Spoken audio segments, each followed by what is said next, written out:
ನಮಸ್ತೆ. ವಾಸವಿ ಸಾಹಿತ್ಯ ಕಲಾವೇದಿಕೆ ಅರ್ಪಿಸುವ ಮಂದ್ರ ಕಾದಂಬರಿಯ ಕಥಾ ವಾಚನ ಕೊನೆಯ ಭಾಗಕ್ಕೆ ಬಂದಿದ್ದೇವೆ. ಮೋಹನ್ ಲಾಲ ಹರಿದ್ವಾರಕ್ಕೆ ಹೋಗಿದ್ದು, ಅವನು ಸಂಗೀತ ಕಲಿತ ಶಾಲೆಯನ್ನು ನೋಡಿದ್ದು, ಅದನ್ನು ತಾನು ವಹಿಸ್ಕೊಳ್ಬೇಕು ಅಂತ ತೀರ್ಮಾನಕ್ಕೆ ಬಂದ ಭಾಗವನ್ನು ಕೇಳಿದ್ವಿ. ಅದರ ಮುಂದಿನ ಭಾಗ.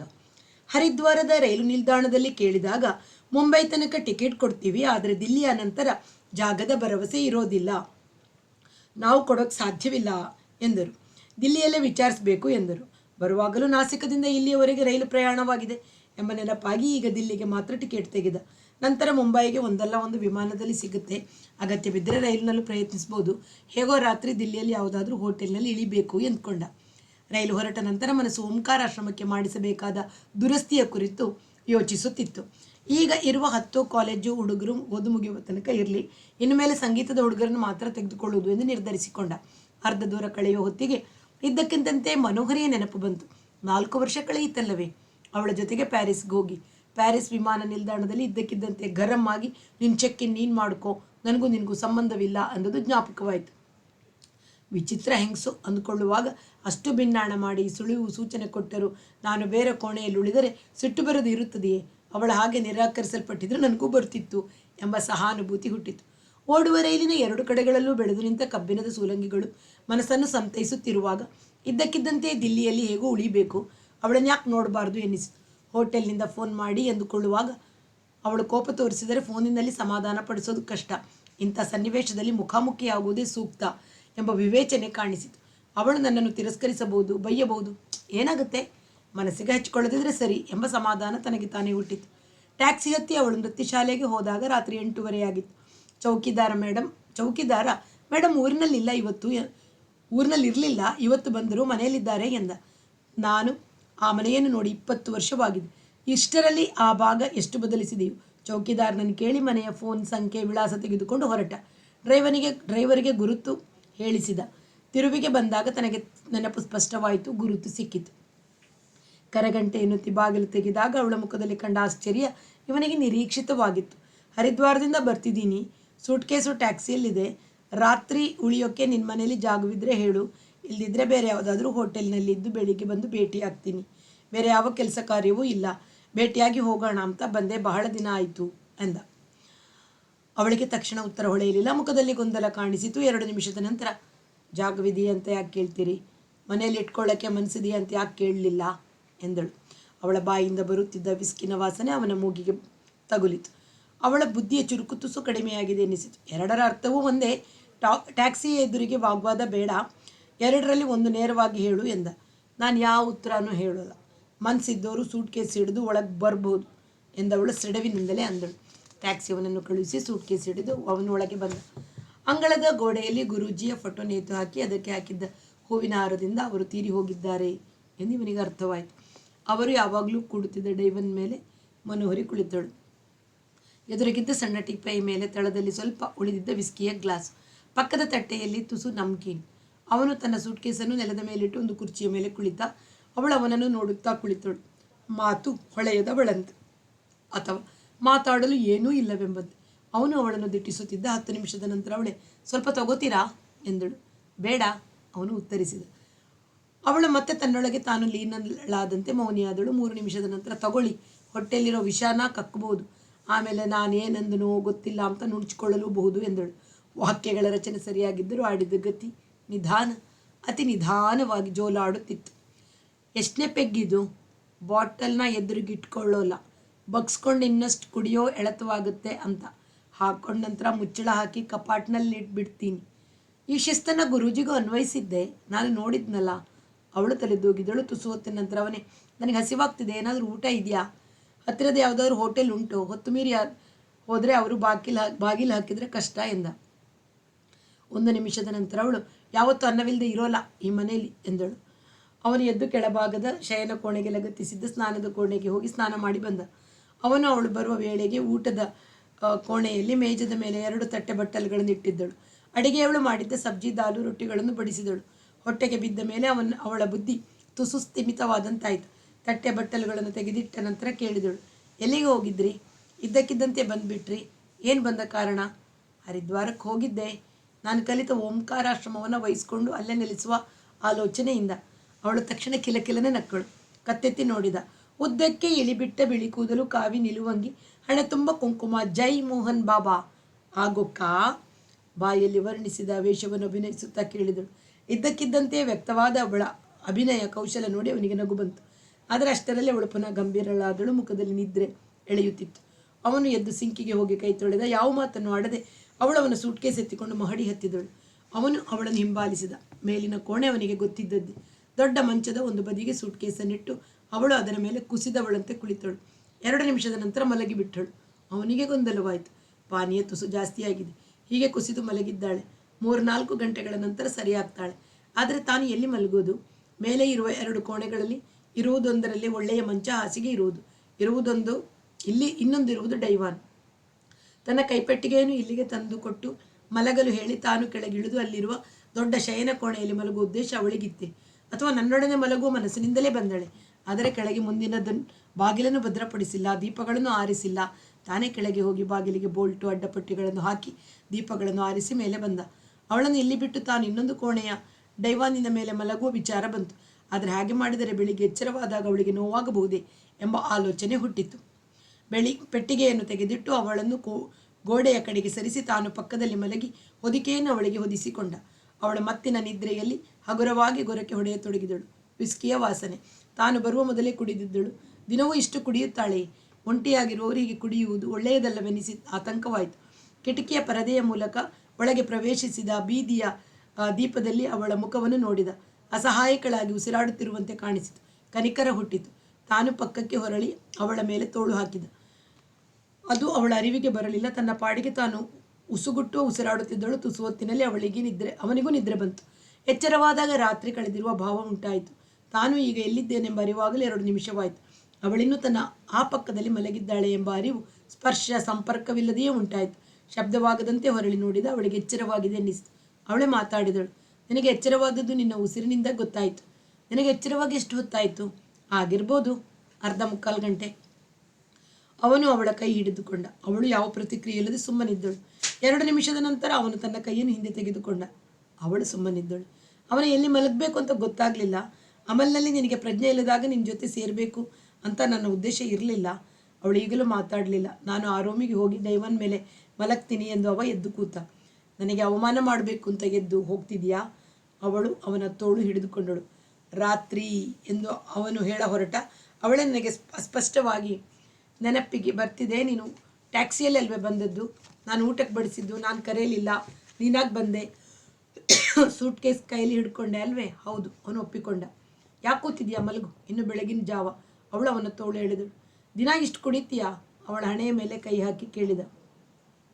ಒಂದೇ ಒಂದು ಪೆಗ್. ಮೊದಲು ಅಷ್ಟು ಕುಡಿತಿರ್ಲಿಲ್ಲ ಅಲ್ವೇ? ಗುರೂಜಿಗೆ ಮಾತ್ರ ಕೊಡ್ತಿದ್ದೆ. ಅವ್ರು ಹೋದ್ಮೇಲೆ ಆ ಕೋಟವನ್ನು ನಾನು ತಗೋಬೇಕನ್ನಿಸ್ತು. ಇಲ್ಲದಿದ್ದರೆ ಅವ್ರನ್ನ ನೆನೆಸ್ಕೊಳ್ಳೋದು ಹೇಗೆ? ಹೈದರಾಬಾದಿಂದ ನೀನು ಯಾಕೆ ಅಷ್ಟೊಂದು ಕುಡಿದೆ? ಹೈದರಾಬಾದಿಂದ ವಾಪಸ್ ಬಂದೆ ಅಮ್ಮನ ಕ್ರಿಯಾ ಮುಗಿಸಿ. ಸ್ವಲ್ಪ ಜಾಸ್ತಿ ತಗೋಬೇಕನ್ನಿಸ್ತು. 20 ವರ್ಷಗಳ ಹಿಂದೆ ತನಗೆ ತಿಳಿದಿದ್ದ ಸಂಗತಿ. ತಾಯಿಗೂ ಮಗಳಿಗೂ ಹೆಚ್ಚು ಸಂಪರ್ಕವಿರಲಿಲ್ಲ. ಈ ಮುದುಕನನ್ನು ಮದುವೆ ಆಗಿದ್ದನ್ನು ಅವಳು ಕ್ಷಮಿಸಿರಲಿಲ್ಲ. ದಿಲ್ಲಿಯನ್ನು ಬಿಟ್ಟು ಮಗನ ಜೊತೆಗೆ ಹೈದರಾಬಾದಿಗೆ ಹೊರಟು ಹೋಗಿದ್ದಳು. ಇತ್ತೀಚೆಗೆ ರಾಜಿ ಆಗಿದ್ದರೆ ಆಗಿರಬಹುದು. ಮತ್ತೆ ಅಮ್ಮನ ಸಂಪರ್ಕ ಏರ್ಪಟ್ಟಿದ್ದು ಯಾವಾಗ? ಹೇಳಿದ. ಆಗಲೇ ಇಲ್ಲ. ನನ್ನಮ್ಮ ಇಷ್ಟು ಹಠಮಾರಿ ಅಂತ ನನಗೆ ಗೊತ್ತಿರಲಿಲ್ಲ. ತನ್ನ ಅಪ್ಪನ ಅಂದರೆ ನನ್ನಮ್ಮನ ಅಪ್ಪನ ವಯಸ್ಸಿನ ಗುರುವನ್ನು ಮಗಳು ಮದುವೆ ಆದದ್ದನ್ನು ಅವಳು ಕ್ಷಮಿಸಲೇ ಇಲ್ಲ. ಸತ್ತಾಗ ತಮ್ಮ ನನ್ನ ನಂಬರ್ ಪತ್ತೆ ಹಚ್ಚಿ ಫೋನ್ ಮಾಡಿದ. ಅಷ್ಟರಲ್ಲಿ ಗುರೂಜಿ ಸತ್ತು ಹೋಗಿದ್ರು. ನಾನು ಒಂಟಿಯಾಗಿದ್ದೆ. 10ನೇ ದಿನದ ಕ್ರಿಯಾಕರ್ಮಕ್ಕೆ ಹೋಗ್ಬೇಕನ್ನಿಸ್ತು. ಹೋದೆ. ನಿನ್ನೆ ವಾಪಸ್ ಬಂದ ಮೇಲೆ ಈ ಮನೆಯ ಒಳಗೆಲ್ಲ ತಡೆಯಲಾರದಷ್ಟು ಬಣಬಣ ಕಾಣಿಸಿಕೊಂಡಿತ್ತು. ತುಸು ಜಾಸ್ತಿ ಕುಡಿಯದಿದ್ದರೆ ತಡೆಯೋಕ್ಕೆ ಸಾಧ್ಯವಿಲ್ಲ ಅನ್ನಿಸ್ತು. ಅವನು ಅವಳ ಮುಖವನ್ನೇ ನೋಡಿದ. ಅವಳ ಕಣ್ಣುಗಳು ಚಾವಣಿಯ ಕಡೆಗಿದ್ದವು. ಏನಾದರೂ ಆಡಿ ಮಾತನ್ನು ಮುಂದುವರಿಸಲೆಂಬಂತೆ ಅವನು ಕೇಳಿದ. ನಾನು ಅರ್ಧ ಗಂಟೆ ಮೊದಲು ಬಂದಿದ್ರೆ ನೀನು ಇಷ್ಟು ಕುಡಿತಿರ್ಲಿಲ್ಲ ಅಲ್ವೇ? ನಾನೇ ಚಾವಣಿಯನ್ನು ನೋಡುತ್ತಿದ್ದ. ಅವಳ ಕಣ್ಣುಗಳು ಉತ್ತರವನ್ನು ಹುಡುಕತೊಡಗಿದವು. 2 ನಿಮಿಷವಾದರೂ ಉತ್ತರ ಹೊಳೆಯಲಿಲ್ಲ. ಅನಂತರ ನಾಲಿಗೆ ಏನೋ ನುಡಿಯತೊಡಗಿತು. ಆದರೆ ತಕ್ಷಣ ನಿಂತು ಹೋಯಿತು. ಮತ್ತೆ 2 ನಿಮಿಷದ ನಂತರ, ಅಮಲೇರುವ ಮೊದಲು ಬಂದಿದ್ದರೆ ನಿನ್ನನ್ನು ಟ್ಯಾಕ್ಸಿಯವನ್ನ ಎದುರಿಗೆ ಕೆಟ್ಟದಾಗಿ ಬೈತಿದ್ನೇನೋ. ನೀನು ಮತ್ತೆ ಇವಳ ಮುಖ ನೋಡಲ್ಲ ಅಂತ ಆಣೆ ಹಾಕ್ಕೊಂಡು ಹೋಗಿರ್ತಿದ್ದೆಯೋ ಏನೋ. ಈಗ ಅವನು ಗಂಭೀರನಾದ. ಮನಸ್ಸು ಕಸಿವಿಸಿಯಾಯಿತು. ಎದ್ದು ಮಂಚದಿಂದ ತುಸು ದೂರದಲ್ಲಿ ಒಂದು ಕುರ್ಚಿ ಎಳೆದುಕೊಂಡು ಕೂತು ಮಾತನಾಡುವ ಮನಸ್ಸಾಯಿತು. ಆದರೆ ದೂರ ಹೊರಟು ಹೋಗುವ ಆಲೋಚನೆ ಬರಲಿಲ್ಲ. ಅವಳು ಚಾವಣಿನೇ ನೋಡ್ತಿದ್ದಾಳೆ. ಕ್ಷಣದ ಶತಾಂಶ ಕೂಡ ಕಿರುಗಣ್ಣನ್ನು ತನ್ನ ಕಡೆಗೆ ಹೊರಳಿಸಿಲ್ಲ. ಅವಳ ಮುಖದಲ್ಲಿ ಹಠ ಕಾಣಿಸುತ್ತಿಲ್ಲ. ಕಣ್ಣುಗಳಲ್ಲಿ ಸಂಪೂರ್ಣ ರಕ್ತಹೀನತೆ ಇದೆ. ಅವಳು ಹಾಗೆಯೇ ಅವಳನ್ನು ನೋಡುತ್ತಾ ಎಷ್ಟೋ ಹೊತ್ತಿನ ನಂತರ ಅವನಿಗೆ ಅವಳಲ್ಲಿ ಇದ್ದಕ್ಕಿದ್ದಂತೆ ಕನಿಕರ ಹುಟ್ಟಿತು, ಅನುಕಂಪ ಒಸರಿತು. ಬಲಗೈಯನ್ನು ಅವಳ ಮೇಲೆ ಹಾಕಿದ. ಅವಳು ಸುಮ್ಮನಿದ್ದಳು. ಅವಳನ್ನು ತನ್ನ ಕಡೆಗೆ ತಿರುಗಿಸಿಕೊಳ್ಳುವಂತೆ ಎಳೆದ. ಅವಳು ಅಲುಗಲಿಲ್ಲ. ಎರಡು ಕೈಗಳನ್ನು ಹಾಕಿ ತನ್ನ ಬಲವನ್ನೆಲ್ಲ ಬಿಟ್ಟು ಮತ್ತೊಬ್ಬೆ ಎಳೆದು ತಬ್ಬಿಕೊಂಡ. ಛೀ ಎಂಬಂತೆ ಅವಳು ಮುಖದ ತುಂಬ ಅಸಹ್ಯವನ್ನು ಹಿಂಡಿದಳು. ಅದು ತನಗೆ ಅನ್ವಯಿಸುವುದಿಲ್ಲ ಎಂಬಂತೆ. ಅವನು ತನ್ನ ತೋಳುಗಳನ್ನು ಇನ್ನಷ್ಟು ಬಿಗಿ ಮಾಡಿ ಅವಳ ಮುಖವನ್ನು ತನ್ನ ಎದೆಗೆ ಒತ್ತಿಕೊಂಡು ಅವಳು ವಿರೋಧಿಸಲಿಲ್ಲ. ಅವನ ತಲೆಯನ್ನು ಬಲಗೈಯಿಂದ ತಟ್ಟಿದ. ಇದ್ದಕ್ಕಿದ್ದಂತೆಯೇ ಅವಳು ಅಳತೊಡಗಿದಳು. ಅವನು ಅವಳ ನೆತ್ತಿ ಬೆನ್ನುಗಳನ್ನು ಸವರಿದಂತೆ ಅವಳ ಅಳು ಉಕ್ಕಿ ಉಕ್ಕಿ ಶರೀರವು ನಡುಗತೊಡಗಿತು. ಅವನ ಎದೆ ಸಂಪೂರ್ಣವಾಗಿ ನೆನೆದು ಹೋಯಿತು. ಅಮ್ಮನಿಗೆ ನೀನಂದರೆ ತುಂಬ ಪ್ರೀತಿ ಇದ್ದಿರಬೇಕು, ಅವನು ಕೇಳಿದ. ಸಾಯುವ ತನಕ ನನ್ನನ್ನು ದೂರ ಮಾಡಿದ್ದು. ಕಟುಕಿ ಅಂತ ನಾನು ತಿಳಿದಿದ್ದೆ. ಕಾಠಿಣ್ಯ ಬರೀ ಸಂಚಾರಿ ಭಾವ, ಪ್ರೀತಿಯವಳ ಸ್ಥಾಯಿ ಭಾವ ಅಂತ ಈಗ ಗೊತ್ತಾಗ್ತಿದೆ ಎಂದ ನಂತರ ಅವಳ ಅಳು ತುಸು ನಿಯಂತ್ರಣಕ್ಕೆ ಬಂತು. ಅವನು ಅವಳ ಬೆನ್ನನ್ನು ತಟ್ಟುತ್ತಿದ್ದ. ಅವಳು ಹಾಗೆಯೇ ಮತ್ತೆ ನಿದ್ರೆ ಹೋದಳು. ಸ್ವಲ್ಪ ಹೊತ್ತಿಗೆ ಅವನಿಗೂ ನಿದ್ರೆ ಬಂತು. ಅವನಿಗೆ ಎಚ್ಚರವಾದಾಗ ಸ್ವಲ್ಪ ಹೊತ್ತು ಹುಟ್ಟಿತ್ತು. ಅವಳು ಎದ್ದು ಹೋಗಿದ್ದಳು. ಎದ್ದು ಸ್ನಾನದ ಕೊಠಡಿಯಲ್ಲಿ ಮುಖಕ್ಷೌರ ಸ್ನಾನ ಮಾಡಿ ಕೆಳಗಿಳಿಯುವ ಹೊತ್ತಿಗೆ ಅವಳು ಅಡುಗೆ ಮನೆಯಲ್ಲಿದ್ದಳು. ಕೆಳಗಿನ ಅಂಗಳದ ಡೈವಾನ್ನ ಗೋಡೆಯ ಮೇಲಿದ್ದ ಗುರೂಜಿಯ ಪಟ ಕಾಣೆಯಾಗಿತ್ತು. ಅದರ ಜಾಗದಲ್ಲೊಂದು ಕೃಷ್ಣನ ಪಟ. ಅವಳು ಯಾಕೆ ಬದಲಾಯಿಸಿದಳೆಂದು ಅವಳು ಕೇಳಲಿಲ್ಲ. ಅವನಿಗೆ ಕಾರ್ನ್ಫ್ಲೆಕ್ಸ್, ಸೇಬು, ಚಹಾಗಳನ್ನು ಕೊಟ್ಟು ತಾನು ತೆಗೆದುಕೊಂಡ ನಂತರ ನಾನು 2 ತಾಸು ನೃತ್ಯ ಶಾಲೆಗೆ ಹೋಗಿ ಬರ್ತೀನಿ, ನೀನು ಇಲ್ಲೇ ಇದ್ದು ವಿಶ್ರಾಂತಿ ತಗೋ ಎಂದಳು. ತನ್ನ ಮುಂದಿನ ಪಯಣದ ಬಗ್ಗೆ ಮಾತನಾಡಲು ಅವನಿಗೆ ಮನಸ್ಸು ಬರಲಿಲ್ಲ. ತಾನು ಮುಂಬೈ ಬಿಟ್ಟು ಈಗಲೇ 15 ದಿನವಾಗಿದೆ. ಇಂಥದ್ದೇ ಕೆಲಸ ಅಂತ ಅಲ್ಲದಿದ್ದರೂ ಯಾರಾದರೂ ಕಾರ್ಯಕ್ರಮದವರು ಕಾಯ್ತಿರ್ಬೋದು. ಆದರೂ ಅವನು ಸುಮ್ಮನೆ ಒಪ್ಪಿಕೊಂಡ. ನೃತ್ಯ ಶಾಲೆಗೆ ಹೋದವಳು ಬೇಗ ಹಿಂದಿರುಗಿದಳು. ಇಷ್ಟು ಬೇಗ ಬಂದೆ ಅಂತ ಆಶ್ಚರ್ಯವೇ? ಯಾವ ಖರ್ಚು ಪ್ರಯತ್ನವೂ ಇಲ್ಲದೆ ನೀನಾಗಿ ದಯ ಮಾಡಿದ್ದೀಯಾ? ಒಂದಿಷ್ಟು ಸಂಗೀತ ಯಾಕೆ ಕೇಳಬಾರ್ದು ಅನ್ನಿಸ್ತು. ಹೊರಟು ಬಂದೆ. ಮೇಲಿನ ಕೋಣೆಗೆ ಹೋಗೋಣ. ಇಲ್ಲಿ ಸ್ವಲ್ಪ ಹೊತ್ತಿಗೆ ಅಡಿಗೆಯವಳು ಬರ್ತಾಳೆ. ಸದ್ದುಗದ್ದಲ ಒಗ್ಗರಣೆ ವಾಸನೆ ಇರುತ್ತೆ. ಒಂದು ತಂಬೂರಿ ತೆಗೆದು ಅವನ ಕೈಗೆ ಕೊಟ್ಟು ಮೇಲೆ ಕೊಯ್, ನಾನು ತಬಲಾ ತರ್ತೀನಿ ಎಂದಳು. ಮೇಲೆ ಡೈವಾನ್ ಇದ್ದ ಕೋಣೆಯ ನೆಲಕ್ಕೆ ಜಮಖಾನ ಹಾಸಿತ್ತು. ಅದರ ಮೇಲೆ ದಪ್ಪ ಚದ್ದರೆ ಹರಡಿ ಅವನನ್ನು ಕೂರಿಸಿ, ಇನ್ನು ಬೆಳಗಿನ ಜಾವ ಅಂತ ತಿಳ್ಕೊಂಡು ಒಂದು ರಾಗ ಹಾಡು, ಶಾಂತಿ ಇರುವಂಥದ್ದು ಎಂದಳು. ತಬಲಾ ತಂದನಲ್ಲ, ನಾನು ಹಿಡಿಯೋಲ್ಲ. ಅದರಲ್ಲಿ ತೊಡಗಿದರೆ ಧ್ಯಾನದಿಂದ ನಿನ್ನ ಸ್ವರ ವಿಸ್ತಾರಕ್ಕೆ ಕೇಳೋದು ಊನವಾಗುತ್ತೆ. ನಿನಗ್ಯಾಕೆ ಬೇಕು ತಬಲದ ಹಂಗು? ನನ್ನ ಲಯಕ್ಕೂ ನಿನ್ನ ಲಯಕ್ಕೂ ಹೊಂದೋಲ್ಲ ಬೇರೆ ಎಂದಳು. ಅವನು ಬೈರಾಗಿ ಭೈರವದ ಸ್ವರಗಳನ್ನು ಹೊಮ್ಮಿಸಿದ. ತುಸು ಹೊತ್ತಿಗೆ ಅವಳು ಸಂಪೂರ್ಣವಾಗಿ ಕಣ್ಣು ಮುಚ್ಚಿ ಕೇಳತೊಡಗಿದಳು. ನಿರ್ಲಿಪ್ತಿ ವೈರಾಗ್ಯಗಳಿಂದ ಲಭಿಸುವ ಶಾಂತಿಯನ್ನು ಪಡೆದವಳಷ್ಟು ಪ್ರಸನ್ನವಾಯಿತು ಅವಳ ಮುಖ. ಚಿತ್ತದ ನಿಶ್ಚಲತೆಯನ್ನು ಸಾಧಿಸಿದಂತಹ ಭಾವ. ಅವನು ತಬಲದ ಅವಲಂಬನೆ ಇಲ್ಲದ ಶುದ್ಧ ಸ್ವರ ವಿಸ್ತಾರ ಮಾಡುತ್ತಿದ್ದ. ಮಂದ್ರ ಕೇಳಿದಾಗಲಂತೂ ಶುದ್ಧ ಧ್ಯಾನದ ಭಾವ ಮಡುಗಟ್ಟಿತ್ತು. ಅವಳು ಮುಚ್ಚಿದ ಕಣ್ಣು ತೆರೆಯಲಿಲ್ಲ. ಅವಳಿಗೆ ಬೇಕಾದುದೇನೆಂದು ಅವನಿಗೆ ಅರ್ಥವಾಯಿತು. ಬೈರಾಗಿ ಭೈರವನ್ನೇ ಓಂಕಾರದ ಶೈಲಿಗೆ ತಿರುಗಿಸಿದ. ಇದು ಅಸಾವರಿಯ ಓಂಕಾರಕ್ಕಿಂತ ಭಿನ್ನವಾಗಿ ಆತ್ಮವಿಮರ್ಶೆ, ಆತ್ಮನಿವೇದನೆಗಳ ನೋವಿಲ್ಲದೆ ಶುದ್ಧ ಶಾಂತಿಯನ್ನು ಪ್ರಸರಿಸುವ ಗರ್ಭ ಗುಡಿಯೊಳಗಣ ಮೊಳಗಿನಂತಾಯಿತು. ಈ ರಾಗದಲ್ಲಿಯೂ ಒಂದು ಓಂಕಾರದ ಆಲಾಪವನ್ನು ತಯಾರು ಮಾಡಬಹುದೆಂಬ ಕಲ್ಪನೆ ಅವನಲ್ಲಿ ಮೂಡಿತು. ರಾಗದ ಸಂಧಿಸ್ಥಾನಗಳನ್ನು ಹುಡುಕಿ ವಿನ್ಯಾಸಗೊಳಿಸಿದ್ದ. ಮುಗಿಸುವ ವೇಳೆಗೆ 1/4 ಗಂಟೆ ಕಳೆದಿತ್ತು. ಅವನು ಹಾಡುವುದನ್ನು ನಿಲ್ಲಿಸಿದರೂ ತಂಬೂರಿಯ ಮಿಡಿತ ನಿಲ್ಲಿಸಲಿಲ್ಲ. ಇನ್ನೆಷ್ಟೋ ಹೊತ್ತು ಅವಳು ಕಣ್ಣು ಮುಚ್ಚಿಯೇ ಕುಳಿತಿದ್ದಳು. ಅನಂತರ ಇದ್ದಕ್ಕಿದ್ದಂತೆ ಕಣ್ಣು ತೆರೆದು ಎದ್ದು ನಿಂತು, ತಂಬೂರಿ ನಿಲ್ಲಿಸಬೇಡ, ನಾನೀಗ ಬರ್ತೀನಿ ಎಂದು ಸರಸರನೆ ಕೆಳಗಿಳಿದು ಹೋದಳು. 1 ನಿಮಿಷದಲ್ಲಿ ಮೇಲೆ ಬಂದಾಗ ಸೀರೆಯನ್ನು ಬದಲಿಸಿ ಸಲ್ವರ್ ಕಮ್ಮೀಸ್ ಹಾಕಿದ್ದಳು. ಬಲಗೈಯಲ್ಲಿ ಗೆಜ್ಜೆಯ ಸರಗಳಿದ್ದವು. ತಂಬೂರಿ ನಿಲ್ಲಿಸಬೇಡ, ಬೈರಾಗಿ ಭೈರವದಲ್ಲಿಯ ವಿಲಂಬಿತ ತೀನ್ತಾಲದ ಲೆಹರ ಕೊಡು, ಸ್ವಲ್ಪ ಕುಡಿಯಬೇಕನ್ನಿಸ್ತಿದೆ ಎಂದು ನೆಲದ ಮೇಲೆ ಕೂತು 2 ಕಾಲುಗಳಿಗೂ ಗೆಜ್ಜೆಯ ಸರಗಳನ್ನು ಕಟ್ಟಿಕೊಂಡಳು. ಅವನು ಲೆಹರ ಕೊಟ್ಟು ಬಲಗೈಯಿಂದ ತೋರಿಸತೊಡಗಿದ. ಅವಳು ಕುಣಿಯಲು ಪ್ರಾರಂಭಿಸಿದಳು. ಆದರೆ ಬಹುಬೇಗ ಅಭಿನಯವನ್ನು ಆರಂಭಿಸಿದಳು. ಅವನು ಹಾಡಿದ ಸ್ವರ ವಿಸ್ತಾರದ ಭಾವಗಳನ್ನೆಲ್ಲ ಅಭಿನಯದಲ್ಲಿ ವ್ಯಕ್ತಪಡಿಸುವಂತೆ, ನೃತ್ಯಕ್ಕಿಂತ ಲಾಸ್ಯವೇ ಮುಖ್ಯವೆನ್ನುವಂತೆ ತೋರಿಸತೊಡಗಿದಳು. ಅವನು ಅವಳ ಅಂಗಾಭಿನಯ ಮತ್ತು ಮುಖದ ಭಾವಾಭಿನಯಗಳನ್ನು ನೋಡುತ್ತಿದ್ದ. ಅನಂತರ ಅವಳು ತುಸು ನೃತ್ಯ ಮಾಡಿದಳು. ಅದನ್ನು ನಿಲ್ಲಿಸಿದ ನಂತರ ಅವನೆದುರಿಗೆ ಕೂತು ಹೇಳಿದಳು, ಬೈರಾಗಿ ಭೈರವನ್ನ ಅಭಿನಯಿಸಬೇಕು ಅಂತ ನಾನು ಹೊರಡಲಿಲ್ಲ. ನಿನ್ನ ಬೈರಾಗಿ ಭೈರವದಿಂದ ಏನಾದರೂ ಕುಣಿಯಬೇಕು ಅನ್ನಿಸ್ತು. ಗೆಜ್ಜೆ ಕಟ್ಕೊಂಡೆ.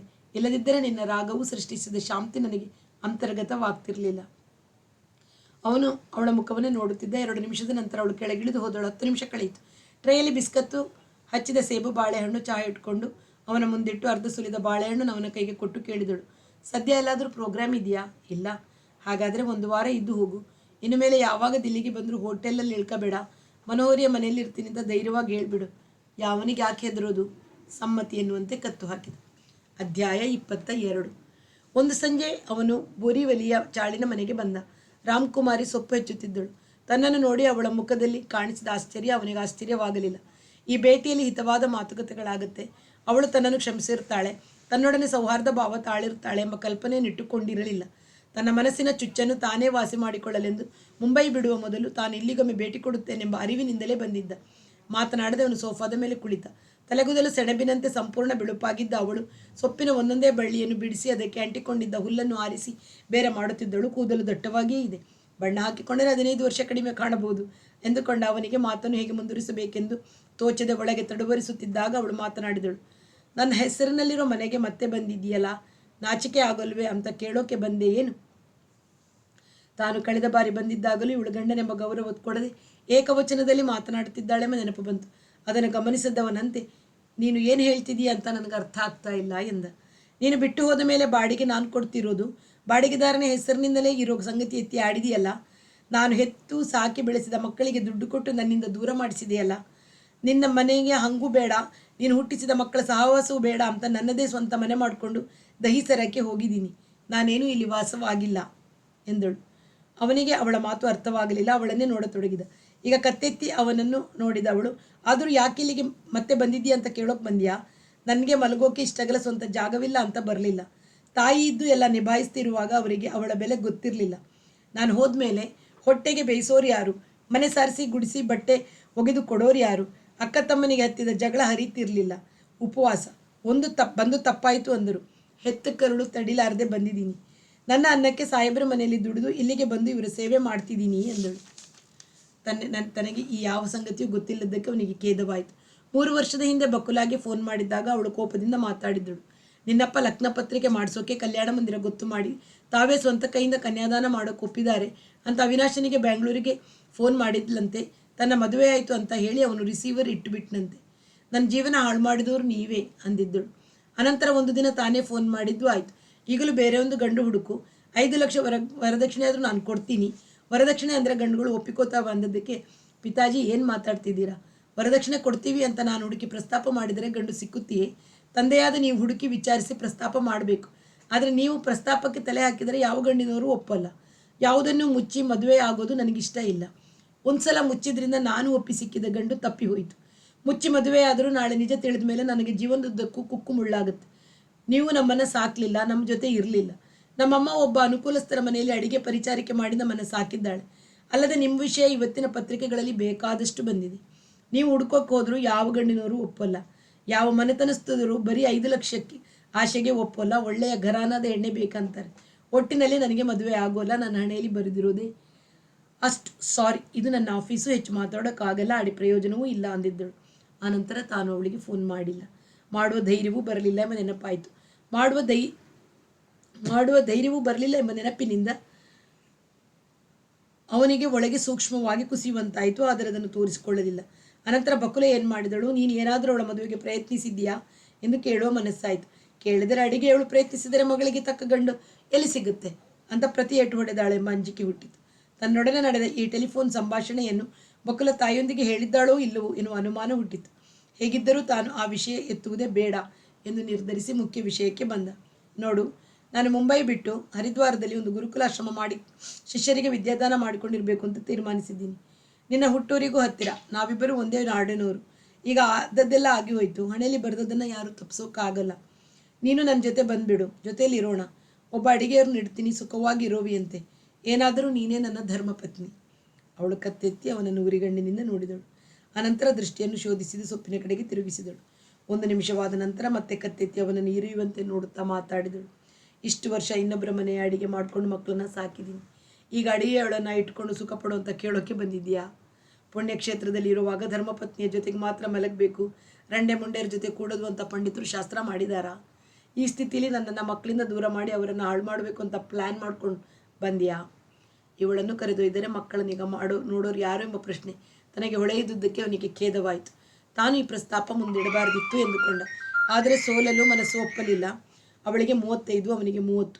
ಅವರವರ ನಿಗಾ ಅವರವರು ನೋಡಿಕೊಳ್ಳೋ ವಯಸ್ಸಾಗಿದೆ ಎಂದ. ನೆಲೆ ನಿಂತಿದ್ದರೆ ನೋಡಿಕೋತಿದ್ರು. ನೀನು 2 ಲಕ್ಷ ಕೊಟ್ಟೆ ಅಂತ ಇದ್ದ ನೌಕರನ್ನ ಬಿಟ್ಟು ಬಿಸ್ನೆಸ್ ಮಾಡೋಕ್ಕೆ ಅಂತ ಹೊರಟು ಅದನ್ನು ಕಳ್ಕೊಂಡ. ಅವನಿಗೊಂದು ನೈಕರಿಗೆ ಕೊಡಿಸಿ ಅಂತ ಮತ್ತೆ ನಾನು ಗೋರೆ ಸಾಹೇಬರ ಕಾಲಿಡ್ಕೋಬೇಕು. ಇದು ನೀನು ಮಾಡಿದ ಸಹಾಯ ಇದೆ ಎಂದವಳು ತಗಡಿನ ತಟ್ಟೆ ಹಚ್ಚಿದ ಸೊಪ್ಪು ಹೆಚ್ಚುವ ಮರದ ಮಣೆ ಚಾಕು ಎತ್ತಿಕೊಂಡು ಅಡುಗೆ ಮನೆಗೆ ಹೋದಳು. ಸೋಫಾದ ಮೇಲೆ ಕೂತಿದ್ದ ಅವನಿಗೆ ಇನ್ನಷ್ಟು ಮಾತನಾಡುವುದಕ್ಕೆ ಆ ವಿಷಯ ಹೊಳೆಯಲಿಲ್ಲ. ಹೋಗುತ್ತೇನೆಂದು ಹೇಳುವ ಅಗತ್ಯವೂ ಕಾಣದೆ ಎದ್ದು ಬಾಗಿಲಿಗೆ ಹೊರಗೆ ಬಿದ್ದಿದ್ದ ಚಪ್ಪಲಿಗಳನ್ನು ಮೆಟ್ಟಿಕೊಂಡು ಮೆಟ್ಟಿಲಿನ ಕಡೆಗೆ ನಡೆದ. ನಾನು ಕರೆಯೋದು ಕರೆದೆ, ಅವಳು ಬರಲ್ಲ ಅಂದ್ಲು. ನನ್ನ ತಪ್ಪಿಲ್ಲ ಎಂಬ ಸಮಾಧಾನದಿಂದ ಮೆಟ್ಟಿಲಿಳಿಯತೊಡಗಿದ. ಮರುಬೆಳಿಗ್ಗೆ 10 ಗಂಟೆ ಹೊತ್ತಿಗೆ ಅವನು ಕುರ್ಲಾಕ್ಕೆ ಹೋದ. 25 ವರ್ಷದ ಹಿಂದೆ ನೋಡಿದ್ದ ಫ್ಲ್ಯಾಟ್. ಮೋಹನ್ ಸಂಗೀತ ಮಹಾವಿದ್ಯಾಲಯ ಎಂಬ ಬೋರ್ಡು ಈಗಲೂ ಇದೆ. ನಾನು ಯಾಕೆ ಬಂದೆ? ಫೋನಲ್ಲಿ ಮಾತಾಡ್ಬೋದಿತ್ತು, ಈಗಲೂ ವಾಪಸ್ ಹೋಗಲಿ. ಮನಸ್ಸು ಹಿಂಜರಿಯಿತು. ಎದುರು ಬದರ ಮಾತನಾಡಿದು ವ್ಯವಹಾರ ಚುಕ್ತವಾಗಿಡಬೇಕು ಎಂಬ ನಿಶ್ಚಯ ನೆನಪಿಗೆ ಬಂದು ಬೆಲ್ ಮಾಡಿದ. ಬಾಗಿಲು ತೆರೆಯಲಿಲ್ಲ. ಕಾಯ್ದು ನಿಂತ. ತುಸು ಹೊತ್ತಿನ ಮೇಲೆ ತೆರೆಯಿತು. ನಿಂತಿದ್ದವಳು ಚಂಪಾ. ಶರೀರ ಇನ್ನಷ್ಟು ಸ್ಥೂಲವಾಗಿದೆ. ಅದೇ ಬಣ್ಣ. ಕಪ್ಪು ಬಣ್ಣದ ಕೂದಲನ್ನು ಹೆರಳು ಹಾಕಿಕೊಂಡಿದ್ದಾಳೆ. ಕೂದಲಿಗೆ ಭರ್ತಿ ಬಣ್ಣ ಹಾಕಿದ್ದಾಳೆಂದು ನೋಡಿದ ತಕ್ಷಣ ತಿಳಿಯಿತು. ಕಣ್ಣಿಗೆ ಬಂಗಾರ ಕಟ್ಟಿನ ಕನ್ನಡಕ, ವಜ್ರದ ಓಲೆ, ಚಿನ್ನದ ಸರ, ವಜ್ರವನ್ನು ಹೊದಿದ ಕೈ ಬೆಳೆಗಳು, ನೆರಿಗೆ ಮುರಿಯದ ರೇಷ್ಮೆ ಸೀರೆಗಳು ಹುಟ್ಟಿದ್ದಾಳೆ. ಒಂದು ಕ್ಷಣ ಅವಕ್ಕಾದರೂ, ಮರುಕ್ಷಣವೇ ತನ್ನನ್ನು ತಾನು ಸಾವರಿಸಿಕೊಂಡು ಒಳಗೆ ಬನ್ನಿ ಎಂದಳು. ಹಾಲಿನಲ್ಲಿ ಸಾಲಿಗೆ ಗೋಡೆಗೇರಿಸಿದ್ದು ನಿಲ್ಲಿಸಿದ ತಂಬೂರಿಗಳು, 2 ಹಾರ್ಮೋನಿಯಂ, 2 ಜೊತೆ ತಬಲಾಗಳು, ಗೋಡೆಗೆ ಒರಗಿಸಿದ ದಿಂಬು. ಅದು ಸಂಗೀತದ ಗುರುವಿನ ಸ್ಥಾನ ಎನ್ನುವುದನ್ನು ಸೂಚಿಸುತ್ತಿತ್ತು. ಇದು ಕ್ರಮವಾದ ಸಂಗೀತ ಶಾಲೆ ಎನಿಸಿತು. ಒಂದು ಕಡೆಗೆ ಸೋಫಾ ಕೂಡ. ಗೋಡೆಯ ಮೇಲೆ ತನ್ನದೇ ದೊಡ್ಡ ಫೋಟೋ. ಕೂಡಿ ಎಂದು ಸೋಫಾದನ್ನು ತೋರಿಸಿದ ನಂತರ, ಅಲ್ಲಿ ಬೇಕಾದರೂ ಕೂಡಬಹುದು, ಇಲ್ಲಿ ಗುರುಪೇಟದಲ್ಲೂ ಕೂಡಬಹುದು, ನಿಮ್ಮದೇ ಶಾಲೆ, ನಿಮ್ಮದೇ ಮನೆ ಎಂದಳು. ಒಂದು ಕ್ಷಣ ಅವನಿಗೆ ಅವಳು ಗೆದ್ದಂತೆ, ತಾನು ಸೋತಂತೆ, ಅಥವಾ ಅವಳು ಸೋತು ತನ್ನನ್ನು ಗೆಲ್ಲಿಸುತ್ತಿರುವಂತೆ ಅನ್ನಿಸಿತು. ಸೋಫಾದ ಮೇಲೆ ಕುಳಿತ. ಮನೆಯಲ್ಲಿ ಬೇರೆ ಯಾರೂ ಇದ್ದಂತೆ ಕಾಣಲಿಲ್ಲ. ಸೋಫಾದ ಮೇಲೆ ಅವನಿಗೆ ಅರ್ಧ ಅಡಿ ದೂರದಲ್ಲಿ ಹೆಂಡತಿಯು ಗಂಡನ ಪಕ್ಕದಲ್ಲಿ ಕೂರುವ ಸಹಜತೆಯಿಂದ ಕುಳಿತಳು. ಒಂದು ಭರ್ತ್ಸನೆ ಇಲ್ಲ. ಯಾಕೆ ಹೀಗೆ ಮಾಡಿದೆ? ಇಷ್ಟು ವರ್ಷ ಯಾಕೆ ದೂರವಿದ್ದೆ ಎಂಬ ಅಪ್ರಸನ್ನ ಮಾತುಗಳಿಲ್ಲ. ಹೇಗೆ ಮಾತನಾಡಬೇಕೆಂದು ತೋಚದವನು ತಡವರಿಸುತ್ತಿರುವಾಗ ಅವಳೇ, ಶ್ರುತಿ ನಿನ್ನೆ ತಾನೇ ಫೋನ್ ಮಾಡಿದ್ದಳು, ಚೆನ್ನಾಗಿದ್ದಾಳೆ. ಅಮ್ಮ, ನಿಮಗೊಂದು ಸಂತೋಷದ ಸುದ್ದಿ, ಅಪ್ಪನಿಗೆ ಹೇಳು ಅಂದಳು. ಎಲ್ಲಿದ್ದಾಳೆ? ತಾನು ಏನು ಯೋಚಿಸದೆ ಮಾತಿನೊಳಗೆ ಸೆಳೆಯಲ್ಪಟ್ಟದ್ದು ಅರ್ಥವಾಗುವ ಮೊದಲೇ ಅವನು ಕೇಳಿದ. ನ್ಯೂ ಜೆರ್ಸಿಯಲ್ಲಿ. ಅವಳ ಗಂಡನು ಹೇಳಿದ, ಅಪ್ಪಾಜಿಯನ್ನು ನಾನು ನೋಡಲೇ ಇಲ್ಲ. ಮುಂದಿನ ಸಲ ಅಮೇರಿಕಾದ ಪ್ರೋಗ್ರಾಮ್ ಬಂದಾಗ ನೀವಿಬ್ಬರು ನಮ್ಮ ಮನೆಯಲ್ಲಿ 2 ತಿಂಗಳಿದ್ದು ನಮ್ಮ ಸಂಗೀತದ ಒಂದು ವರ್ಕ್ಶಾಪ್ ಮಾಡಬೇಕು. ಮದುವೆಯಲ್ಲಂತೂ ಅವರು ಇಂಡಿಯಾದಲ್ಲಿ ಇರಲಿಲ್ಲ. ನಾನು ನಮಸ್ಕಾರ ಮಾಡಿದ್ದೀನಿ ಅಂತ ಹೇಳು. ಅವರ ಅಜ್ಜನಾಗುವ ಸುದ್ದಿ ತಿಳಿಸಿ ಖುಷಿ ಪಡ್ತಾರೆ ಎಂದ. ತಾನು ಸಂಭಾಷಣೆಯ ಸೆಳೆತಕ್ಕೆ ಸಿಕ್ಕಿರುವುದು ಮೋಹನ್ ಲಾಲ್ನಿಗೆ ಈಗ ಅರ್ಥವಾಯಿತು. ಇವಳು ಮೊದಲಿಂದಲೂ ಮಾತಿನಲ್ಲಿ ಜಾಣೆ, ಈಗ ಇನ್ನೂ ಜಾಣೆಯಾಗಿದ್ದಾಳೆ ಎಂದುಕೊಂಡ. ತಾನು ಒಂದು ಮಾತನಾಡದೆ ಬಲಕ್ಕೆ ತಿರುಗಿ ಅವಳ ಮುಖ ನೋಡಿದ. ಮಾತು ನಿಲ್ಲಿಸಿದರೆ ಮುಜುಗರವಾಗುತ್ತದೆ ಎಂದು ಅವಳೇ ಮುಂದುವರಿಸಿದಳು. ಸ್ವರನು ಪ್ರತಿ ಭಾನುವಾರ ಫೋನ್ ಮಾಡ್ತಾನೆ. ಅಮ್ಮ, ಸ್ವರಮೋಹನ ಎನ್ನುವ ಹೆಸರು ತುಂಬ ಉದ್ದವಾಯಿತು. ಈ ದೇಶದಲ್ಲಿ ಆಪ್ತವಾಗಿ ಕರೆಯೋರಿಗೆ ಕಷ್ಟವಾಗುತ್ತೆ. ಸ್ನೇಹಿತರು ನನ್ನನ್ನು ಮೋಹನ್ ಅಂತ ಕರೀತಾರೆ. ಆ ದೇಶದಲ್ಲೂ ಮಗನನ್ನು ಅಪ್ಪನ ಹೆಸರಿಂದ ಕೂಗೋದು ಉಂಟಂತೆ. ಇನ್ನೊಂದಿಷ್ಟು ಅಪ್ಪನ ಕ್ಯಾಸೆಟ್ ಕಳಿಸ್ಕೊಡು. ಕ್ಯಾರೋಲಿನ್ಗೂ ನಮ್ಮ ಸಂಗೀತ ಅಂದರೆ ತುಂಬ ಇಷ್ಟ. ಅಮ್ಮ, ನೀವು ಬಂದು ನಮ್ಮ ಜೊತೆ 3 ತಿಂಗಳಿದ್ದು ನಮ್ಮ ಸಂಗೀತದ ಲೆಸನ್ಸ್ ಕೊಡಿ ಅಂತಾಳೆ.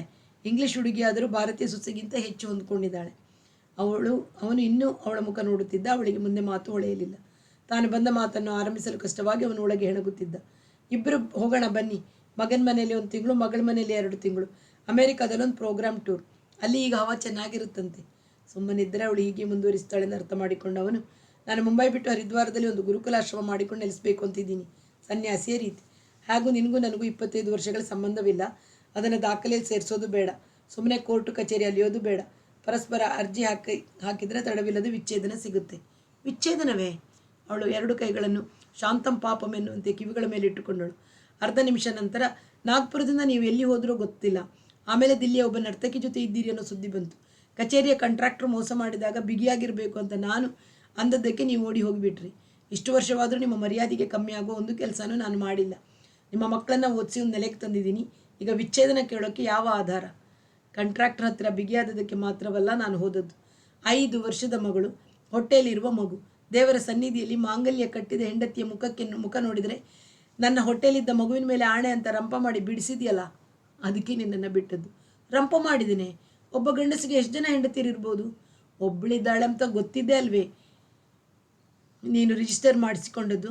ಇದು ರಿಜಿಸ್ಟರ್ ಆದಮೇಲೆ ಅವಳನ್ನು ಬಿಡೋದು ನಿಮ್ಮ ಕರ್ತವ್ಯವಾಗಿತ್ತೆ. ಅದನ್ನು ಪೂರೈಸೋಕೆ ಈಗ ವಿಚ್ಛೇದನ ಕೇಳ್ತಿರೋದು. ಈ ಫ್ಲ್ಯಾಟು ನನ್ನ ಹಣದಿಂದ ಕೊಂಡಿದ್ದಕ್ಕೆ, ನಾನು ನಿನಗೆ ಪ್ರತಿ ತಿಂಗಳು ಹಣ ಕೊಟ್ಟಿದ್ದಕ್ಕೆ, ನೀನು ಬ್ಯಾಂಕಲ್ಲಿರೋ ಠೇವಣಿ ನನ್ನಿಂದ ಬಂದದ್ದು ಅನ್ನೋದಕ್ಕೆ ದಾಖಲೆಗಳಿವೆ. 25 ವರ್ಷದಿಂದ ನನಗೂ ನಿನಗೂ ಸಂಬಂಧವಿಲ್ಲ ಅನ್ನೋದಕ್ಕೂ ಸಾಕ್ಷಿ ಇದೆ. ಹೆಚ್ಚೆಂದರೆ ನೀನು ಕೋರ್ಟಿನಲ್ಲಿ ಒಂದಿಷ್ಟು ಎಳೆದಾಡಿಸ್ಬೋದು. ನಿನಗೆ 3 ಕಾಸು ಕೊಡದೆ ನಾನು ವಿಚ್ಛೇದನ ಪಡೆದೇ ತೀರ್ತೀನಿ, ಅವನು ದೃಢವಾಗಿ ಹೇಳಿದ. ಪಡಿಬೇಕು ಅನ್ನೋದೇನು? ನಿಮ್ಮ ಹರಿದ್ವಾರದ ಗುರುಕುಲಾಶ್ರಮಕ್ಕೆ ನಾನು ಬರ್ತೀನಿ, ನಡೀರಿ. ನಿಮ್ಮನ್ನು ನೋಡ್ಕೊಳ್ಳೋಕೆ, ಆಶ್ರಮದ ಮೇಲ್ವಿಚಾರಣೆ ಮಾಡೋಕ್ಕೊಬ್ರು ಬೇಕಲ್ವೇ? ನೀನು ಜಿಗಣಿ, ಎಷ್ಟು ಕಿತ್ತರೂ ಬಿಡೋಲ್ಲ ಅಂತ ನನಗೆ ಗೊತ್ತು. ಮರ್ಯಾದೆಯಾಗಿ ವಿಚ್ಛೇದನ ಪತ್ರಕ್ಕೆ ರುಜು ಹಾಕು, ಇಲ್ಲದಿದ್ದರೆ ಕೋರ್ಟಿಗೆ ಹೋಗ್ತೀನಿ. ನನ್ನ ಹೆಸರು ಪೇಪರ್ನಲ್ಲಿ ಬೇಕಾದಷ್ಟು ಬಂದಿದೆ. ಪರಾಂಜಪೆ ನಿಮ್ಮಪ್ಪನ ಶಿಷ್ಯನಲ್ವೇ? ಈಗ ಬೇರೆ ಪತ್ರರಿಗೆ ಹೇಳಿ ವಿಚ್ಛೇದನ ವಿಚಾರಣೆ ವಿವರಗಳೆಲ್ಲ ಬರೋವಾಗ ಮಾಡ್ತೀನಿ ಎಂದು ಹೇಳಿ ಎದ್ದು ಬಂದ. 2 ದಿನದ ನಂತರ ಫೋನ್ ಮಾಡಿದಾಗ ಅವಳ ಧ್ವನಿ ಬದಲಾಗಿತ್ತು. ವಿಚ್ಛೇದನ ಮಾಡಲೇಬೇಕು ಅಂತ ನೀವು ಹಠ ಹಿಡಿದ್ರಿ. ನೀವು ಹೇಳಿದ ಡೆಪಾಸಿಟ್ಗಳೆಲ್ಲ ಖರ್ಚಾಗಿವೆ. ಇಬ್ಬರು ಮಕ್ಕಳನ್ನು ಬೆಳೆಸಿ ಈ ಮಟ್ಟಕ್ಕೆ ತರೋದು ಹುಡುಗಾಟವೇ? ನೀವು ವಿಚ್ಛೇದನ ಮಾಡಿದರೂ ನಾನು ನಿಮ್ಮ ಹೆಂಡತಿ ಆಗಿದ್ದವಳು. ದಿಕ್ಕಿಲ್ಲದ ಜೀವನ ಮಾಡಿದರೆ ನಿಮಗೆ ಮರ್ಯಾದೆಯೇ? ನನ್ನ ಜೀವನಕ್ಕೊಂದು ದಾರಿ ಮಾಡಿಕೊಡಿ. ಏನು ನೀನು ಕೇಳ್ತಿರೋದು? ಬಿಡಿಸಿ ಹೇಳು. ಹಾಗೂ ಗುರುಕುಲ ಮಾಡಿಕೊಂಡು ಸನ್ಯಾಸಿಯಾಗಿ ಹೋಗ್ತೀರಾ? ಬಾಂದ್ರಾದಲ್ಲಿ ನಿಮ್ಮ 2 ಫ್ಲ್ಯಾಟ್ ಇದೆಯಲ್ಲ, ನನಗೆ ಬಿಟ್ಟುಕೊಡಿ. ಇದು ನಿಜವಾದ ಏಟು ಎಂದವನು ಒಳಗೆ ಹುಸಿನಕ್ಕ. ಹರಿದ್ವಾರದಲ್ಲಿ ನಾನು ಭಿಕ್ಷೆ ಬೇಡಲೇನು? ದುರಾಶೆ ಮಾಡೋಕ್ಕೆ ಬಂದರೆ ನಿನ್ನ ಹತ್ತಿರ ಇರೋ ಆಸ್ತಿನೆಲ್ಲ ತನಿಖೆ ಮಾಡಿಸ್ತೀನಿ ಎಂದು ಹೆದರಿಸಿದ. ಕೊನೆಗೆ ಅವಳು 10 ಲಕ್ಷ ಕೇಳಿದಳು. ಚೌಕಾಶಿ ನಂತರ 5 ಲಕ್ಷಕ್ಕೆ ಒಪ್ಪಿಕೊಂಡಳು. ಚಂಪಾಳ ವ್ಯವಹಾರವನ್ನು ಮುಗಿಸಿ ಫೋನಿನಲ್ಲಿ ಮುಗಿಸಿದ ಮರುಬೆಳಿಗ್ಗೆ ಅವನು ನಾಶ್ತಾ ಚಹಾಗಳನ್ನು ಮುಗಿಸಿ ಒಂದು ಟ್ಯಾಕ್ಸಿ ಹತ್ತಿ ಪನವೇಲಿಗೆ ಹೋದ. ಹೆಸರು ಕೇಳಿದ್ದರೂ ಊರನ್ನು ನೋಡಿರಲಿಲ್ಲ. ಬಸ್ ಸ್ಟ್ಯಾಂಡಿನ ಹತ್ತಿರ 3 ಕಡೆ ವಿಚಾರಿಸಿದ ನಂತರ 3 ಕಿಲೋಮೀಟರ್ ದೂರದಲ್ಲಿ ಸಂಗೀತ ಸಾಧನೆ ಮಾಡುವ ಒಬ್ಬ ಮುಂಬೈನ ಹೆಂಗಸಿನ ತೋಟವಿದೆ ಅಂತ ಗೊತ್ತಾಯಿತು. ಮತ್ತೆ ವಿಚಾರಿಸಿದರಲ್ಲಿ ಅಲ್ಲಿಗೆ ಹೋಗೋ ದಾರಿಯೂ ಗೊತ್ತಾಯಿತು. ತೋಟದ ಬಾಗಿಲಿನಲ್ಲಿ ಟ್ಯಾಕ್ಸಿಯನ್ನು ನಿಲ್ಲಿಸಿ ಬಾಗಿಲನ್ನು ತೆರೆದುಕೊಂಡು ಒಳಗೆ ಹೋದ. ಮಾವಿನ ಮರಗಳ ತೋಟ, ಬೇಲಿಯ ನಡುವೆ ಬೆಳೆಯುತ್ತಿದ್ದ ತೇಗದ ಮರಗಳು, ನೆರಳು ಕೊಡುವ 4 ದೊಡ್ಡ ನೇರಳೆ ನಡುವೆ ಹಲಸಿನ ಮರಗಳು, ಮಧ್ಯಭಾಗದಲ್ಲಿ ಹೆಂಚಿನ ಮಹಡಿ ಮನೆ. ನೋಡಿದ ತಕ್ಷಣ ಹರಿದ್ವಾರದ ಓಂಕಾರಾಶ್ರಮಕ್ಕಿಂತ ಹೆಚ್ಚು ಸುಂದರ ಸ್ಥಳವೆನಿಸಿತು. ಮನೆಯ ಹತ್ತಿರ ಹೋದಾಗ ಕಟ್ಟಿ ಹಾಕಿದ್ದ ಒಂದು ನಾಯಿ ಬೊಗಳಿತು. ಒಳಗಿನಿಂದ ಬಂದ ಸುಮಾರು 50 ವರ್ಷದ ರೈತ ಹೆಂಗಸು ಯಾರು ಎಂದಳು. ಮಧುಮಿತಾ ಬಾಯಿಯನ್ನು ನೋಡಬೇಕಿತ್ತು. ಮುಂಬೈಯಿಂದ ಬಂದಿದ್ದೀನಿ, ಇಲ್ಲಿ ಕೊಡಿ ಕರಿತೀನಿ ಎಂದು ಮಡಿಸುವ ಕಬ್ಬಿಣದ ಕುರ್ಚಿಯನ್ನು ತಂದು ಹೊರಾಂಗಳದಲ್ಲಿ ಹಾಕಿ ತೋಟದ ಬಲ ಮೂಲೆಯ ಕಡೆಗೆ ನಡೆದಳು. ಇವನು ಅವಳನ್ನು ಅನುಸರಿಸಿಕೊಂಡು ಹೋದ. ಅಲ್ಲಿ ಹೊಸದಾಗಿ ಹಾಕಿದ್ದ 4 ಮಾವಿನ ಸಸಿಗಳಿದ್ದವು.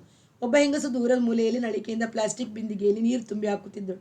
ಸಾಧಾರಣವಾಗಿ ಹತ್ತಿಯ ಪ್ರಿಂಟ್ ಸೀರೆ ಉಟ್ಟು ಬಿಸಿಲಿನಿಂದ ರಕ್ಷಿಸಿಕೊಳ್ಳಲು ಅವಳು ಸೆರಗನ್ನು ತಲೆಗೆ ಮುಸುಕು ಹಾಕಿಕೊಂಡಿದ್ದಳು. ಮಧುಮಿತಾ ಇವಳೇ ಇರಬಹುದಾ ಎಂಬ ಅನುಮಾನ ಬಂತು. ಬಾಯಿ ಎಂದು ಕೆಲಸದ ಹೆಂಗಸು ಕೂಗಿದಾಗ ಇತ್ತ ತಿರುಗಿದ ಅವಳ ಮುಖವನ್ನು ನೋಡಿದ ತಕ್ಷಣ ಹೌದು ಎಂದು ಖಚಿತವಾಯಿತು. ಅವಳು ಇವನನ್ನು ನೋಡಿದಳು. ಅವಳಿಗೆ ತನ್ನ ಗುರುತು ಸಿಕ್ಕಿತೆಂದು ಖಚಿತವಾಯಿತು. ಮುಂಬೈಯಿಂದ ಬಂದಿದ್ದಾರೆ, ನಿಮ್ಮನ್ನು ನೋಡಬೇಕಂತೆ ಕೆಲಸದವಳು ಹೇಳಿದಳು. ಮಧುಮಿತಾ 1 ನಿಮಿಷ ದಿಗ್ಭ್ರೂಣಳಾದಳು. ಅನಂತರ ಚೇತರಿಸಿಕೊಂಡವಳಂತೆ, ಮಹಾಲಕ್ಷ್ಮಿ, ದೊಡ್ಡ ಹಲಸಿನ ಮರದ ಕೆಳಗೆ 2 ಕುರ್ಚಿ ಹಾಕು, ಇವರಿಗೆ ನೀರು ಕೊಡು, ಆಮೇಲೆ ಚಹಾ ಬಿಸ್ಕತ್ ಏನಾದ್ರು ತಗೊಂಡು ಬಾ ಎಂದಳು. ಹಲಸಿನ ಮರದ ಅಡಿಗೆ ಬರೋ ತನಕ ಅವಳು ಮಾತಾಡಲಿಲ್ಲ. ಇವನಿಗೂ ಮಾತು ತಿಳಿಯಲಿಲ್ಲ. 4 ಅಡಿ ದೂರದಲ್ಲಿ ಎದುರು ಬದುರ ಕುರ್ಚಿಗಳ ಮೇಲೆ ನೆರಳಿನಲ್ಲಿ ಕುಳಿತ ನಂತರ ಅವಳು ತನ್ನ ತಲೆಗೆ ಮುಚ್ಚಿದ್ದ ಸೆರಗನ್ನು ಹೆಗಲಿಗೆ ಹಾಕಿಕೊಂಡಳು. ಹೇಗೆ ನಡೆದಿದೆ ನಿನ್ನ ಸಂಗೀತ ಸಾಧನೆ? ಸಂಭಾಷಣೆ ಶುರು ಮಾಡಲೆಂದು ಅವನು ಕೇಳಿದ. ಅವಳು ಉತ್ತರಿಸಲಿಲ್ಲ. ಯಾವಾಗ ಕಚೇರಿ ಕೊಡಕ್ಕೆ ಆರಂಭಿಸ್ತೀಯಾ? ಅವನು ಮತ್ತೆ ಆರಂಭಿಸಿದ. ನೀವು ಬಂದ ಕಾರಣ ಹೇಳಿ. ಯಾವ ಮುಜುಗರು ಇಲ್ಲದೆ ದಿಟ್ಟ ದೃಷ್ಟಿಯಿಂದ ಅವನನ್ನು ನೋಡುತ್ತಾ ತಿರುಗಿಸಿ ಕೇಳಿದಳು. ಮುಂಬೈ ಬಿಟ್ಟು ಹರಿದ್ವಾರಕ್ಕೆ ಹೋಗಿ ಒಂದು ಸಂಗೀತ ಗುರುಕುಲಾಶ್ರಮ ನಡೆಸಬೇಕು ಅಂತ ತೀರ್ಮಾನ ಮಾಡಿದ್ದೀನಿ. ಹೋಗುವ ಮೊದಲು ನಿನ್ನನ್ನು ನೋಡಿ ಅಭ್ಯಾಸ ಎಲ್ಲಿಗೆ ಬಂದಿದೆ ವಿಚಾರಿಸ್ಕೊಂಡು ಹೋಗೋಣ ಅಂತ ಬಂದೆ. ಅವನ ಮಾತು ತನ್ನ ಮೇಲೆ ಯಾವ ಪರಿಣಾಮವನ್ನು ಮಾಡಲಿಲ್ಲವೆಂಬಂತೆ ಅವಳು ನೋಡುತ್ತಿದ್ದಳು. 1 ನಿಮಿಷದ ನಂತರ ಹೇಳಿದಳು, ನಾನು ಸಂಗೀತ ಬಿಟ್ಟಿದ್ದೀನಿ. ಅದಕ್ಕೆ ಯಾವ ಅರ್ಥವೂ ಇಲ್ಲ. ಬದಲು ನೆಲ ಆಗಿದರೆ, ಪಾತ್ರೆ ತೊಳೆದರೆ, ಬೇರೆ ಯಾವುದೇ ಕೆಲಸ ಮಾಡಿದರೆ ಸಾರ್ಥಕ ಅಂತ ಖಾತ್ರಿ ಆಯಿತು. ಹೌದಾ? ಕಲೆ? ಅವನು ಹೌಹಾರಿದ. ಕಲೆಯ ವಿಷಯವಾಗಿ ನಾನು ಹೇಳಿದ್ದು. ಅವಳು ಮಾತು ಮುಗಿಸಿದಳು.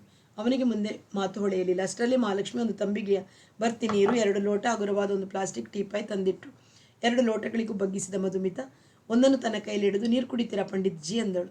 ಅವಳ ಸಂಬೋಧನೆಯನ್ನು ಅವನ ಮನಸ್ಸು ಗಮನಿಸಿತು. 4 ವರ್ಷ ಕಳೆಯಿತು. ಜೊತೆಗೆ ಕೋಪವೂ ಇದೆ. ಗುರೂಜಿ ಅಂತ ಕರೆಯೋಲ್ಲ ಎಂಬ ವಿವರಣೆ ಅನಂತರ ಹೊಳೆಯಿತು. ತಾನು ಕೋಪ ತೋರಿಸಬಾರದೆಂದು ನಿಶ್ಚಯಿಸಿದ. ಬಾಯಾರಿಕೆಯಾಗಿತ್ತು. 1 ಲೋಟದಷ್ಟು ಕುಡಿದು ಟೀಪೆಯ ಮೇಲಿಟ್ಟು ಕರವಸ್ತ್ರದಿಂದ ಬಾಯಿ ಒರೆಸಿಕೊಂಡು ಅವಳು ಮಾತನಾಡಲಿಲ್ಲ. ತಾನು ಏನಾದರೂ ಕೇಳಿದರೆ ಉತ್ತರ ಹೇಳುತ್ತಿದ್ದಾಳೆ ಎಂಬ ಸನ್ನಿವೇಶ ಅರಿವಿಗೆ ಬಂತು. ಆದ್ದರಿಂದ ತಾನೇ ಮಾತನಾಡಬೇಕೆಂದು ನಿರ್ಧರಿಸಿದ. ಆದರೆ ಮಾತು ಹೊಳೆಯುತ್ತಿಲ್ಲ. ಅವಳು ತನ್ನನ್ನೇ ಹಿಡಿದಿಡುವಂತೆ ನೋಡುತ್ತಿದ್ದಾಳೆ. ಇರುಸು ಮುರುಸಾಯಿತು. ಕೊನೆಗೆ ತಾನು ಹೇಳಬೇಕೆಂದಿದ್ದುದನ್ನು ಹೇಳಿಬಿಟ್ಟ. ನಿನಗೆ ಕೋಪವಿದೆ ಅಂತ ನನಗೆ ಗೊತ್ತು. ತಪ್ಪು ಮಾಡುವುದು ಮಾನವ ದೌರ್ಬಲ್ಯ. ಕ್ಷಮಿಸೋದು ದೈವಿ ಗುಣ ಅಂತ ನಿನಗೂ ಗೊತ್ತು. ಮುಂಬೈಯೇ ಕೆಟ್ಟ ಬುದ್ಧಿಯ ಉಗಮ ಸ್ಥಾನ. ಇಲ್ಲಿದ್ದು ನಾನು ಉತ್ತಮವಾದದನ್ನು ಸಾಧಿಸೋಕೆ ಸಾಧ್ಯವಿಲ್ಲ ಅಂತ ಅರ್ಥವಾಗಿದೆ.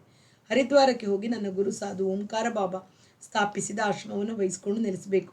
6-8 ಪ್ರೌಢ ವಿದ್ಯಾರ್ಥಿಯರನ್ನು ಸೇರಿಕೊಂಡು ಅನ್ನ ಬಟ್ಟೆ ಕೊಟ್ಟು ವಿದ್ಯೆ ಹೇಳಿ ನಮ್ಮ ಸಂಗೀತ ಪರಂಪರೆನ ಮುಂದುವರಿಸಬೇಕು ಅಂತ ನಿಶ್ಚಯಿಸಿದ್ದೀನಿ. ನಿಮ್ಮ ಘರಾನ ಬೆಳೆಸಬೇಕು ಅಂತಲೇ. ನನ್ನ ಘರಾನ? ಹೌದು, ನಿಮ್ಮದೇ ಒಂದು ಗಾಯನ ಶೈಲಿ. ಅದನ್ನೇ ಮುಂದುವರಿಸುವ ಶಿಷ್ಯರು ಬೆಳೆದರೆ ತಮ್ಮ ಗುರುವಿನ ಘರಾನ ಅಂತ ಪ್ರಚಾರ ಮಾಡ್ತಾರೆ.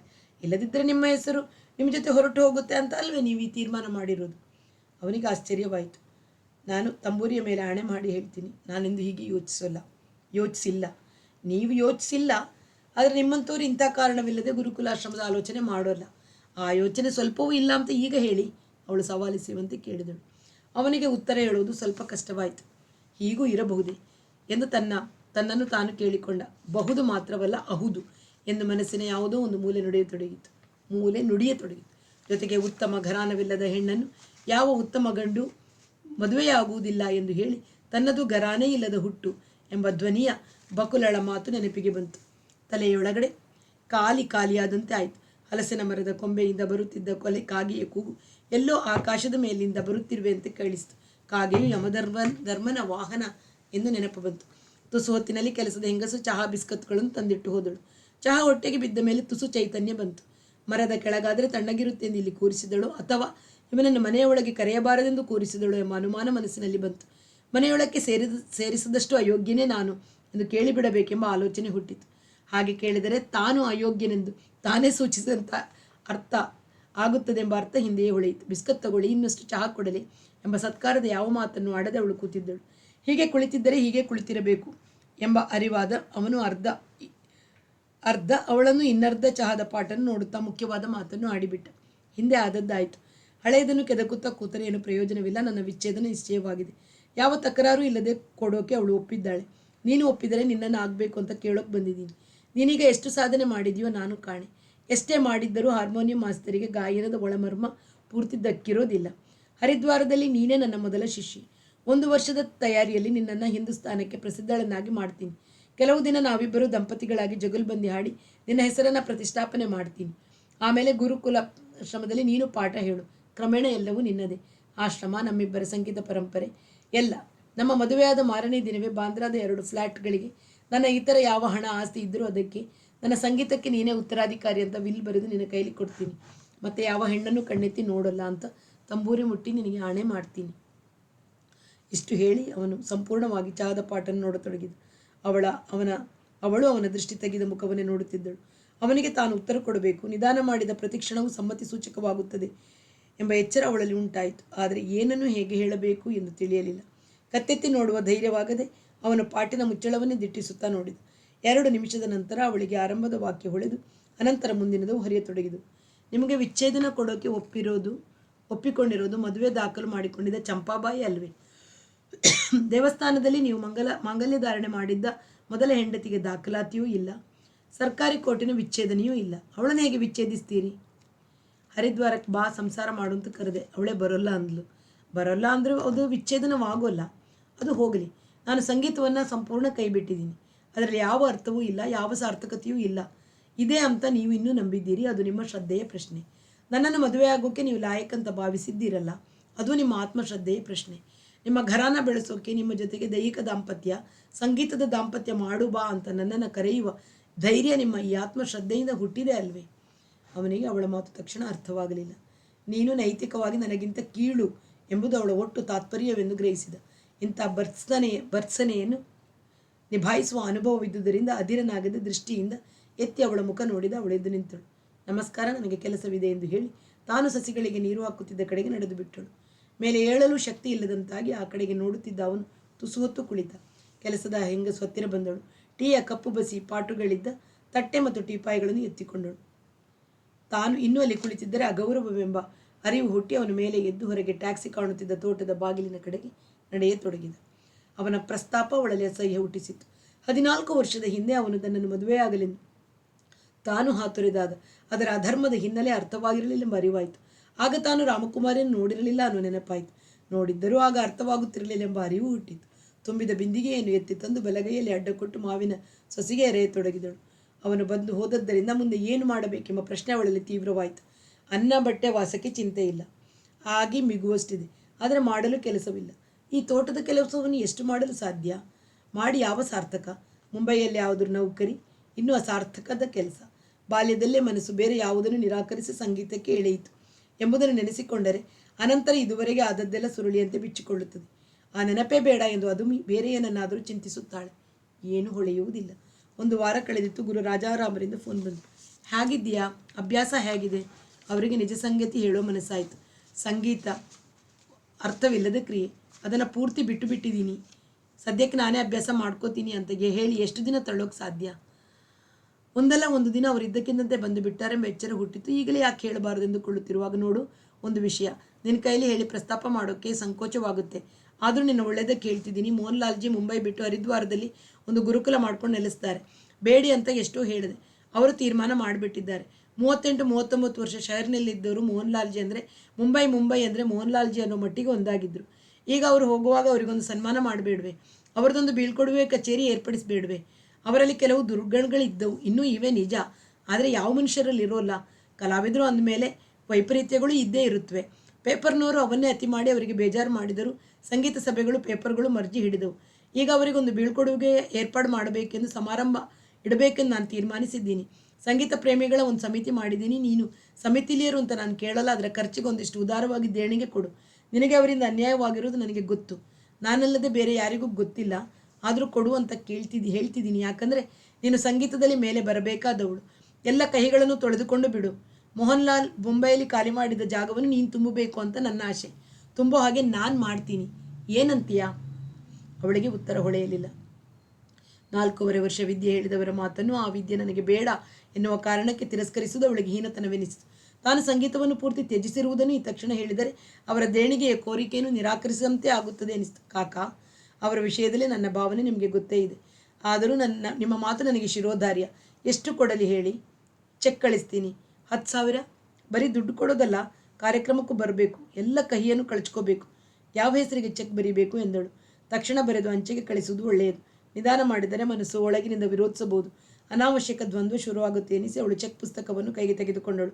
ಮೊತ್ತವನ್ನು ಬರೆಯುವಾಗ ಇದು ರಾಜಾರಾಮ ಕಾಕರ ಮಾತಿಗೆ ಬೆಲೆ ಕೊಟ್ಟು ಕೊಡುತ್ತಿರುವ ದೇಣಿಗೆ ಎಂಬ ನೆನಪಾಯಿತು. ಬೆರಳುಗಳು 25,000 ಎಂದು ಬರೆದವು. ಮುಂದಿನ ಭಾಗವನ್ನು ಮತ್ತೆ ಕೇಳೋಣ. ಅಲ್ಲಿಯವರೆಗೆ ಎಲ್ಲರಿಗೂ ನಮಸ್ಕಾರ. ವಾಸವಿ ಸಾಹಿತ್ಯ ಕಲಾವೇದಿಕೆ ಸುಳ್ಯ.